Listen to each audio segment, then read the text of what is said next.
오늘은 선진대군 대개혁 100+1 중에서 국방통일 외교 분야 과제를 말씀드리겠습니다. 선진대국 홍준표 정부는 앞으로 남북 핵 균형과 강한 힘을 바탕으로 한 무장 평화를 공고히 하도록 하겠습니다. 핵 균형은 제 오래된 소실입니다. 북핵 문제를 다루기 시작한 게 20년이 됐습니다. 북한의 핵 위협에 대응하기 위해 우리는 남북 핵 균형 전략을 추진을 해야 합니다.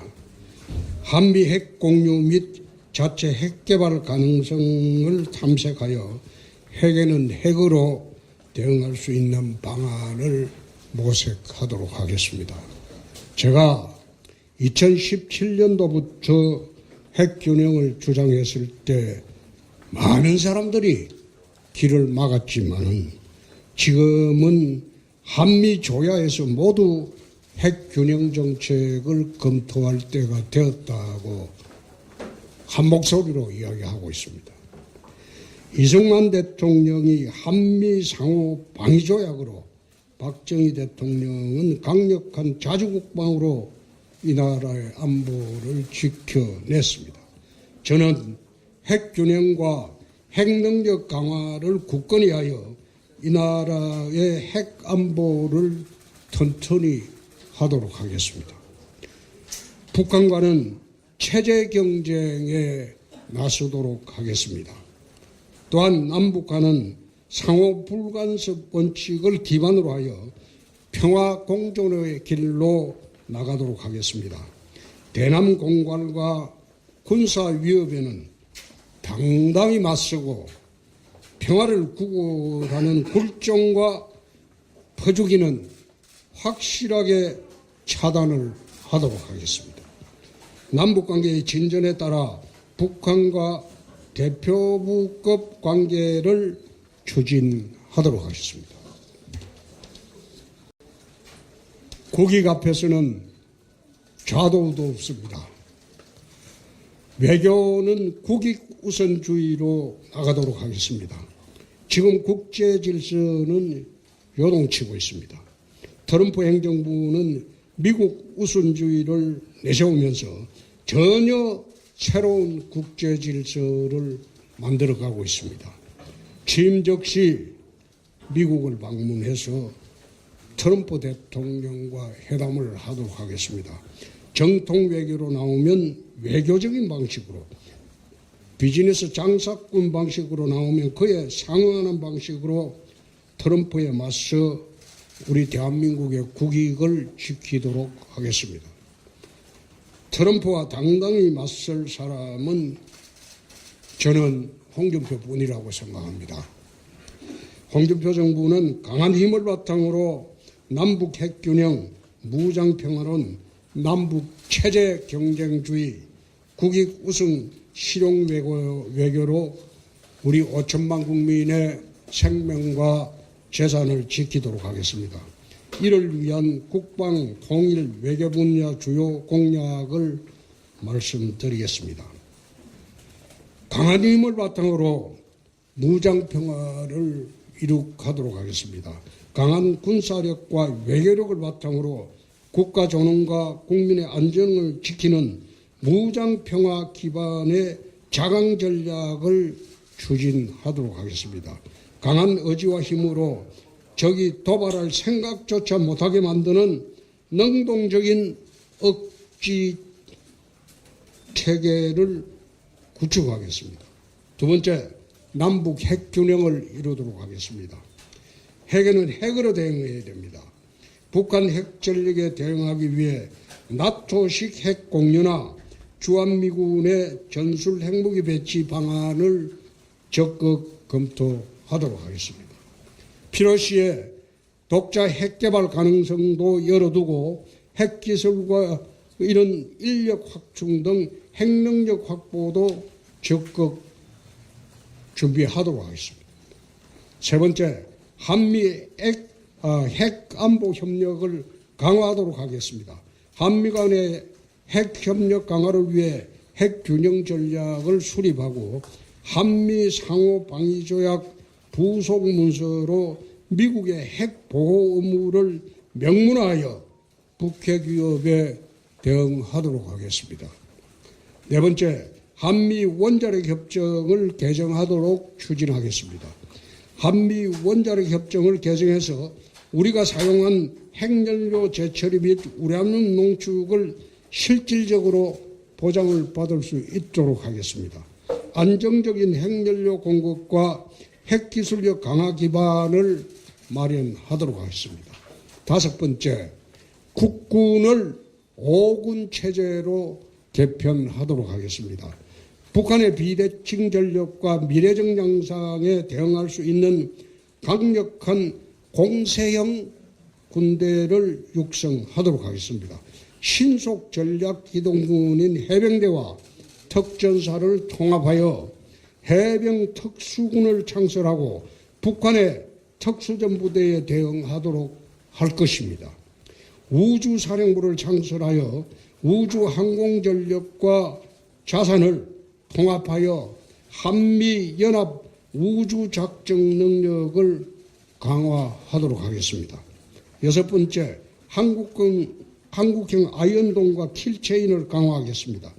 북한의 장사정포, 단거리 미사일 공격에 대응하기 위해서 이스라엘의 아이언돔과 같은 한국형 다층 방어 체계를 구축하도록 하겠습니다.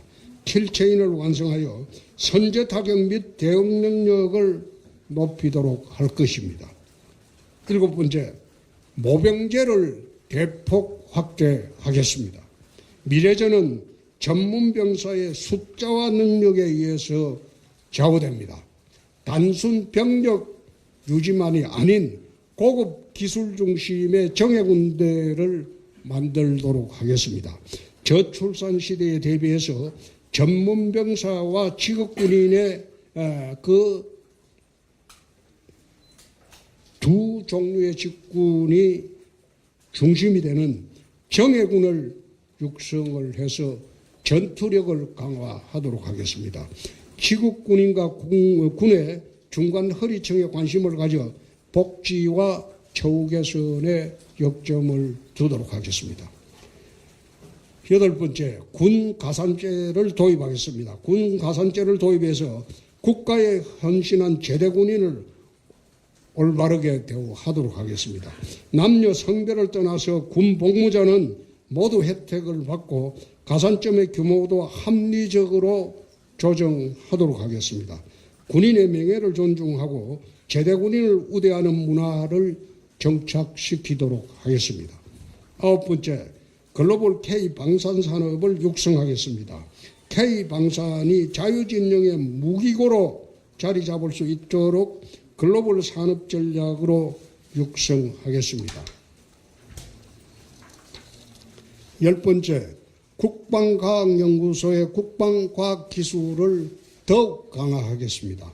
국방과학기술연구소의 R&D 예산을 대폭 늘리고 최고의 연구진을 확보할 수 있도록 하겠습니다.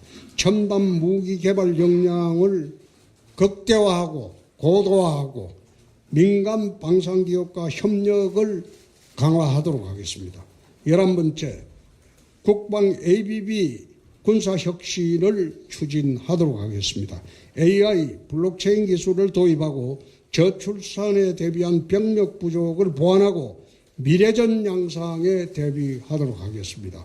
국방 AI 개발과 전략 수립에 민간 참여를 유도하고 방산 벤처 생태계를 육성하도록 하겠습니다. 스마트 조달, 유지보수, 예산 집행 등의 ABB 기술을 적용해 투명하고 효율적인 국방 운영과 첨단 군수관리 체계를 구축하도록 하겠습니다. 12번째, 남북 불간섭과 체제 경쟁에 우리가 역점을 두도록 하겠습니다. 힘의 균형을 통한 평화 공존을 기본 원칙으로 하고 상대 체제에 대한 서로의 간섭을 중단하고 공존과 평화를 지향하는 현실적 대북 정책을 추진하도록 하겠습니다. 13번째, 평양과 서울의 각각 상호 대표부를 설치하는 것을 추진하겠습니다. 남북관계의 진전에 따라서 평양과 서울에 각각 상호 대표부를 설치하도록 하겠습니다. 남북 간 실질적 외교 기능과 소통 채널을 마련하여 긴장을 줄이고 교류 협력을 넓히도록 하겠습니다. 공적 개발 원조 ODA와 국제평화유지활동 PKO를 더욱 확대해 나가도록 하겠습니다. 15번째, 국익 중심의 대미 통상 정책을 추진하겠습니다. 미국과 통상협정에서 청와대가 컨트롤 타워가 되어서 상황에 맞는 다양한 방식으로 국익을 지키도록 하겠습니다.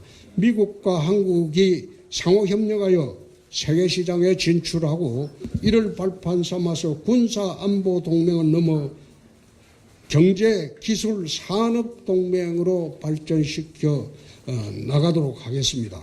사실 이번에 관세 전쟁으로 문제가 되었을 때 한 달쯤 됐을 겁니다. 페이스북에 그런 글을 쓴 일이 있습니다.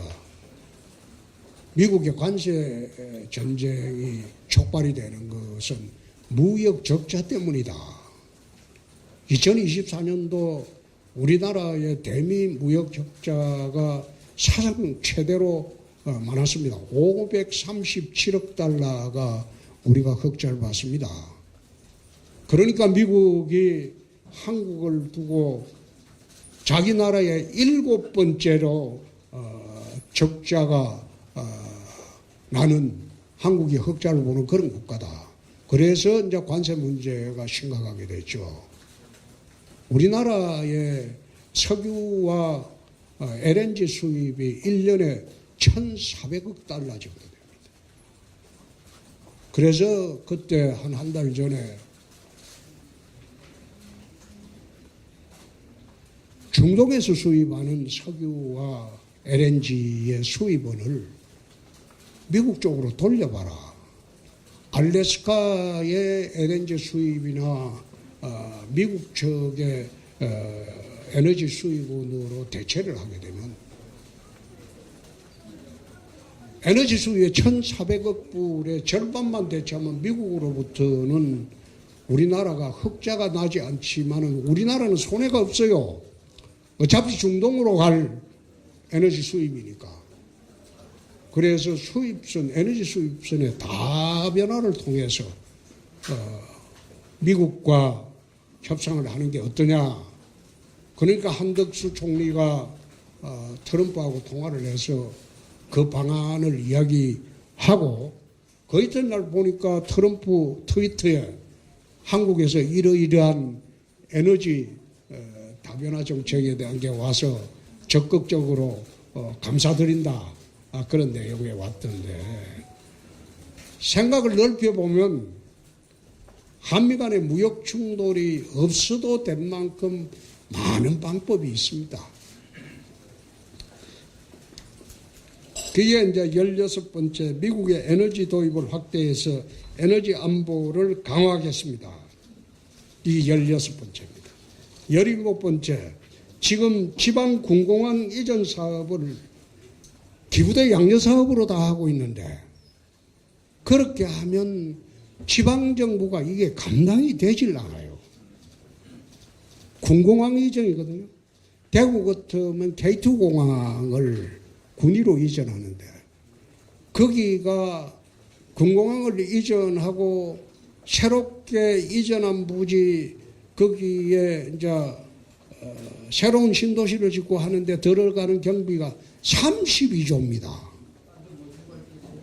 그것을 대구시 예산이 11조가량 되는데 기부대 양려 사업으로 하기에는 대구시가 사실상 힘듭니다. 광주도 마찬가지예요. 광주 군공항을 외곽 이전을 하는데 거기에 막대하게 들어가는 그 비용을 광주도 기부대 양려 사업으로 광주시가 주최를 하게 되면 사실상 군공항 이전 사업은 불가능해집니다. 그래서 이것을 그렇게 하지 말고 국가 재정 사업으로 전환을 해서 군공항이니까 국가가 이전을 주도하는 게 맞습니다. 지금 가덕도 신공항 같은 경우에는 이거는 군공항 이전 사업도 아니에요. 그런데 그것은 국가 재정 사업을 합니다. 형평이 맞지 않죠? 그래서 군공항 이전 사업, 대구 군공항, 광주 군공항 이전 사업도 국가 재정 사업으로 전환을 하는 것이 맞겠다. 그런 생각입니다. 자, 제가 드릴 거는 끝났고, 저 질문을 제가 받겠는데, 적대적인 언론의 질문은 마지막에 해주시면 내 답변하겠습니다. 처음부터 하면 이거 깽판이 나서, 이게 판이 얼그러져서 그러니까, 오신 분들 중에서 적대적인 언론은 좀 마지막에 질문해 주시면 좋겠습니다. 이상입니다. 예.